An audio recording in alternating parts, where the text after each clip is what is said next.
bulletin sur... Mesdames et messieurs, bonjour. Nous sommes lundi 30 mars 2026. Merci de votre fidélité à nos programmes. Vous suivez Fraternité FM TV. Voici les titres du bulletin. L'acteur politique Bertin Kouvi donne son appréciation de la campagne du candidat Romuald Wadahi quelques jours après le lancement de la campagne. Il se dit globalement satisfait de la prestation du candidat, son programme et sa proximité avec les populations.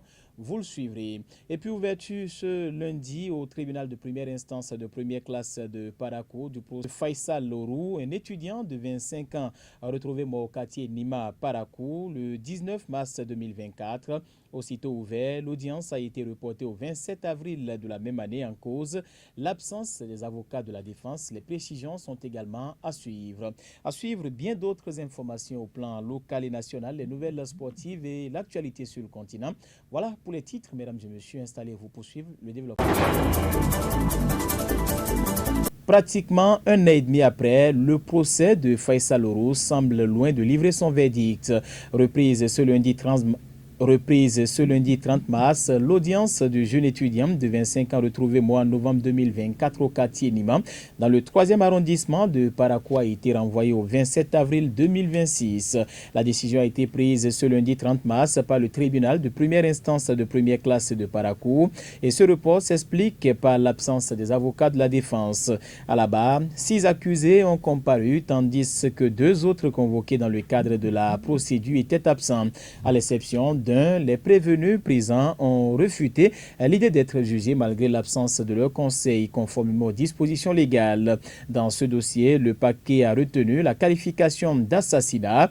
Pour rappel, le corps sans vie de Faisal Lorou avait été découvert le mardi 19 novembre 2024 au quartier Nima, à proximité d'une moto et d'un casque. Cette découverte avait suscité une vive émotion, alimentée notamment des accusations de bavure policière largement relayées par les réseaux sociaux. Le défunt avait été inhumé au cimetière musulman de Parakou, conformément aux rites islamiques. Et à l'issue de l'audience de ce lundi, le père de la victime a réaffirmé son attente, espérant que justice sera rendue lors de la prochaine comparution. On parle éducation dans ce bulletin. 2800 candidats des établissements privés du Borgou planchent depuis ce lundi matin dans le cadre de l'examen blanc départemental du certificat d'études primaires. À Parakou, c'est le centre Al-Houda qui a servi de cadre au lancement officiel en présence des 250 candidats inscrits, dont 116 filles et 134 garçons. La cérémonie a aussi connu la présence des responsables de la direction départementale de l'enseignement maternel et primaire du Borgou et ceux du patronat des établissements privés. Reportage signé Nasrin Alabi. Voici l'acte qui marque le lancement officiel de l'examen plan départemental du certificat d'études primaires dans le Borgou. Dans les salles de composition du centre Al-Houda de Parakou, ils sont des centaines de candidats stylo en main, concentrés, prêts à affronter cette première étape décisive vers l'examen officiel. Au total, 2800 candidats sont répartis dans 22 centres à travers le département. Ici, à Parakou, le centre enregistre à lui seul 250 candidats, dont 115 filles et 134 garçons. Face à cette mobilisation, la chef centre rassure sur les dispositions prises pour garantir le bon déroulement des épreuves. Nous les avons mis dans les dispositions réelles pour qu'ils sachent qu'ils sont arrivés pour un examen. C'est dès maintenant qu'ils doivent prendre le pli afin que le jour J où ils vont passer le CEP, qu'ils ne soient pas stressés.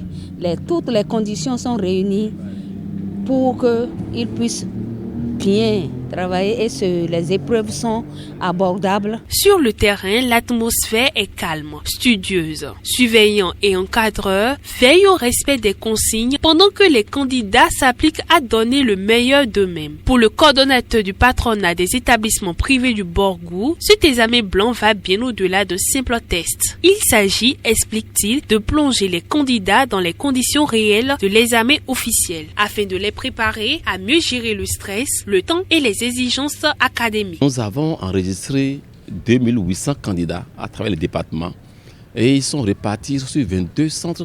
Ils sont répartis dans 22 centres de composition sur les 8 communes du département et ce matin déjà ils composent.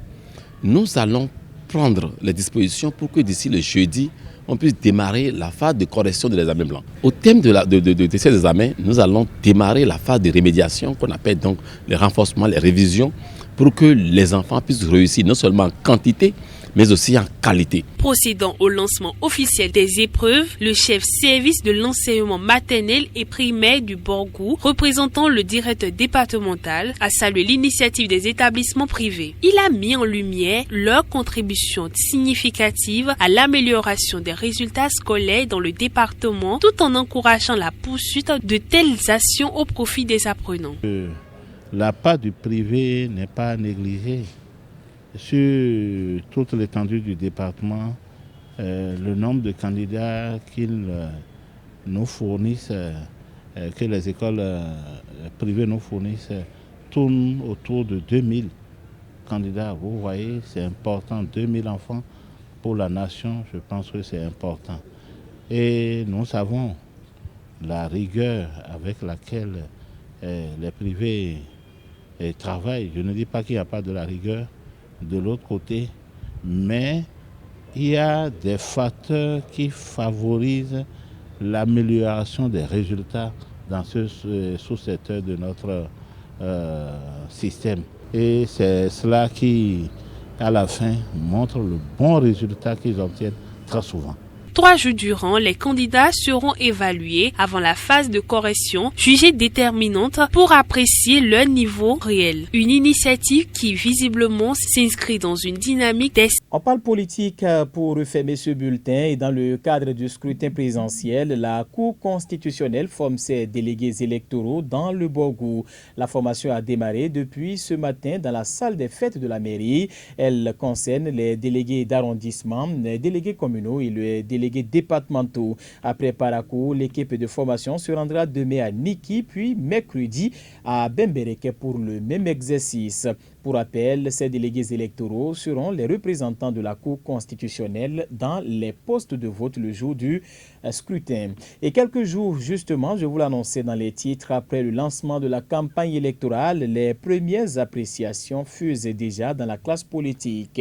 Reçu ce lundi dans le grand direct de l'information, l'acteur politique Bertin Korovi affiche, lui, une satisfaction globale vis-à-vis de la prestation du candidat de la mouvance présidentielle, Romuald Wadaï. Selon lui, le candidat se distingue par une bonne maîtrise de la scène et une proximité remarquable avec les populations, 2 éléments qu'il juge essentiels dans le contexte actuel de campagne. Bertin Korovi saisit également l'occasion pour saluer une évolution institutionnelle majeure, le passage du mandat présidentiel à 7 ans qu'il considère comme une avancée significative dans la consolidation de la gouvernance locale. Je dois avouer que j'avais une crainte. Je n'ai pas connu Romuald Wadaï homme politique, mais je découvre plutôt une bête de communication. Et je suis plutôt très satisfait. Il sait tenir la scène. Il sait aller vers les populations, les saluer. Et c'est important. Du reste, il a les b.a.-ba utiles et indispensables pour un homme politique. Et il sait fraterniser. Et il sait séduire. La campagne, c'est moins le programme qui fait élire, C'est l'émotion que vous créez. Car une élection présidentielle, ce n'est pas d'abord la vision, combien garde ce qu'on lui dit, mais c'est l'effet que vous leur faites. Je trouve qu'il a séduit Akandi. À Segbana, pareil. Bane Kwara, pareil aussi. Aussi le message qu'il porte. Je voudrais pas aller dans les détails. Je vais résumer le programme à un seul leitmotiv. La lutte contre la pauvreté extrême. La lutte contre la misère. Qui n'est pas sensible à cette idée-là? Mais tout le monde. Voilà. Donc je suis très satisfait. Un bon président au Bénin. Une bonne gouvernance doit se faire sur 14 ans. Des pays aussi pauvres comme nous, ça ne sert à rien de changer le président tout le temps. Donc j'ai été heureux que le mandat soit passé à 7 ans. Je suis entré activement en politique en 2005. Ma préoccupation, c'était de construire une économie fondamentale pour un développement à visage humain. Alors, j'ai échangé avec le candidat depuis que je l'ai critiqué pour certains choix publiquement. Et nous avons eu la chance d'échanger ensemble. Il m'a appelé pour qu'on s'explique. Et c'est là où j'ai vu en lui un leadership extraordinaire.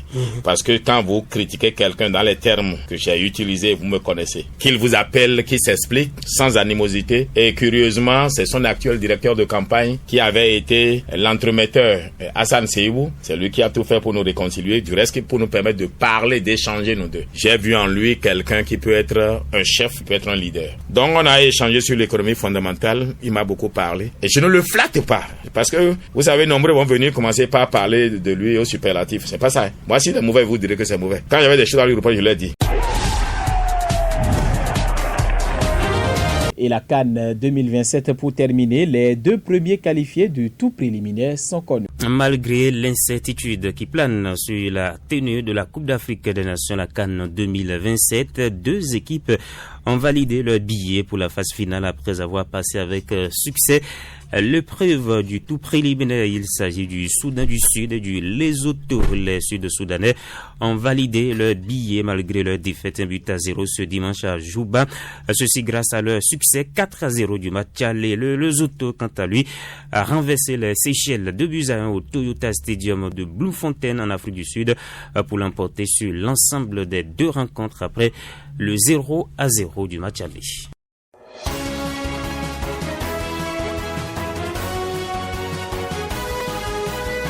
Au Niger, faire combattre les civils, c'est désormais l'opinion choisie par le Niger pour tenter de vaincre la menace djihadiste. Dans les villages les plus exposés, la peur a déjà poussé des habitants à prendre les armes pour survivre. Face à cette réalité, le régime militaire nigérien décide de passer à la vitesse supérieure, encadrer, former et intégrer ces groupes d'autodéfense dans sa stratégie sécuritaire. Annoncée le 27 mars, cette mesure vise à transformer des initiatives spontanées en véritables relais de l'armée sur le terrain. En officialisant ces milices locales, les autorités cherchent à reprendre le contrôle tout en prenant le risque de voir émerger des dérives difficilement maîtrisables. En Centrafrique, déclaré vainqueur de la présidentielle du 28 décembre 2025, Faustin Archange Touadéra a été investi pour un nouveau mandat de 7 ans lors d'une grande cérémonie organisée à Bangui ce lundi 30 mars. Pour l'occasion, ses soutiens se sont activés pour donner de la capitale l'image d'une ville en pleine renaissance. Faustin Archange Touadéra débute ainsi officiellement son 3e mandat à la tête de la Centrafrique.